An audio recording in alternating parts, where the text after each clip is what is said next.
Hey YouTube, it's Katrina. Welcome to day 27 of The Orbit. Today I have a book review for you today, and I also want to share with you a piece of photography. I love photography. I'm a bit of an amateur, but this is a picture that I took a while ago, something like 3 or 4 years ago. I took it in Boston in the aquarium, and it's a picture of a jellyfish. Yeah, there you go. That's my photography. It's one of my favorite pictures. So yeah, I hope that you enjoy that. Yay, my shirt kind of goes with it. In other news, my orange nail polish is now gone, and I will be painting it Halo Pink.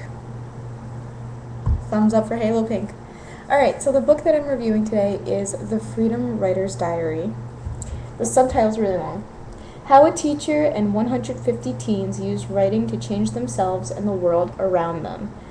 It's written or composed by the Freedom Writers and Erin Gruwell, who was a 23-year-old teacher in Long Beach, California, and she was teaching at-risk students. And one day she intercepted a racist caricature being passed around, and she compared it to what used to happen during the Holocaust, before the Holocaust, and racism and all of that, and the students didn't know what she was talking about. So she was inspired to start teaching them, and she made them read Anne Frank's diary, which I will probably review one day, and Zlata's book. She actually wrote the foreword.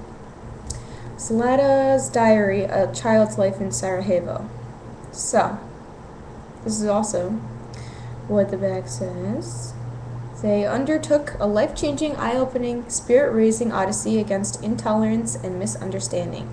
They learned to see the parallels in these books to their own lives, recording their thoughts and feelings in diaries and dubbing themselves the Freedom Writers, in homage to the civil rights activists, the Freedom Riders. R-I-D-E-S. So, I read this book, and there's not exactly a plot per se. It's more you're reading the words of these students that she reached out to and hearing what happened in their lives. Like, why was school so difficult for them? Why was that not an important priority in their lives at the time? What were they dealing with? All sorts of issues, ranging from gang violence to drugs, suicide, all sorts of things.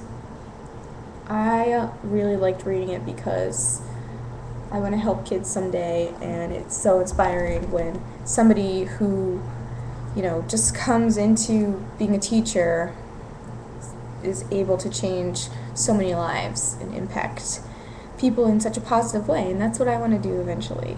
Not in the same manner as being a teacher, because I want to be a psychologist, but I want to help kids out.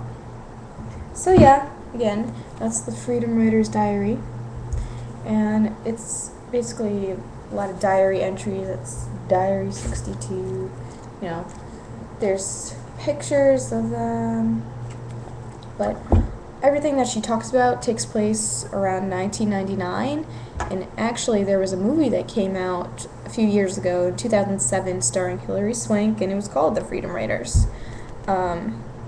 One criticism of that movie too is that there wasn't really a plot, but it's not really about having a story, beginning, end. It's kind of showing the development and change and things like that. So, that's it, guys. Have a great day.